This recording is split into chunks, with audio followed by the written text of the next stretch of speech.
Justin Brownlee mga bro, sobrang good news sa Game 6 at Barangay Ginebra isang panalo na lang kampiyon na. So maraming ang locals ng Barangay Ginebra ang nag-step up last game mga bro.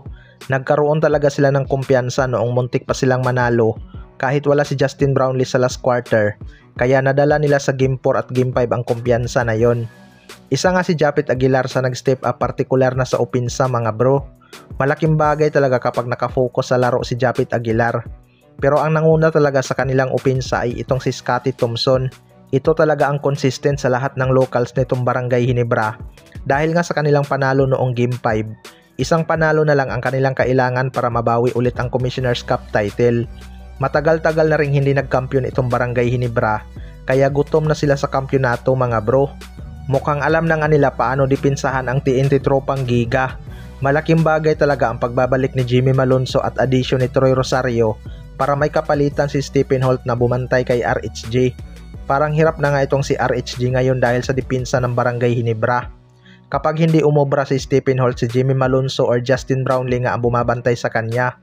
Big impact din yung pagkawala ni Jason Castro sa TNT tropang Giga dahil isang veteranong point guard ngayon na kayang mag-handle ng pressure kapag kalaban ang Barangay Ginebra. Sa kabilang banda naman mga bro, Justin Brownlee sobrang good news sa Game 6. Ito nga si Justin Brownlee ay maraming pinahanga sa kanilang huling laban. Kamuntikan pa nga siyang palitan dahil sa kanyang injury. Pero alam naman natin na may pusong Pinoy na itong si Justin Brownlee. Kaya inilaro niya pa rin kahit injured ang kanyang daliri. Natalo man siya sa Best Import Award. Siya naman ang nag-best player sa laban na yun mga bro. Good news nga para kay Justin Brownlee dahil kaya niya pa rin maglaro kahit may injury ang kanyang daliri. Well, para sa akin mga bro, desidido talaga tong si Justin Brownlee na makabawi kay RHG. Marami din kasing hindi pabor na palitan itong si Justin Brownlee dahil isa nga sana daw sa magiging option ng Barangay Ginebra ay ang kapatid ni Rundi. Pero ayaw nga ng mga fans na mangyari yun dahil baka ibinta daw ang laban. May punto naman din sila mga bro dahil syempre magkapatid sila. Kahit lalaban ng patas ang kapatid ni RHG, iisipin pa rin ng mga fans na bigay kapag natalo. Kaya pinilit na lang talaga ni Justin Brownlee ilaro ang kanyang injury.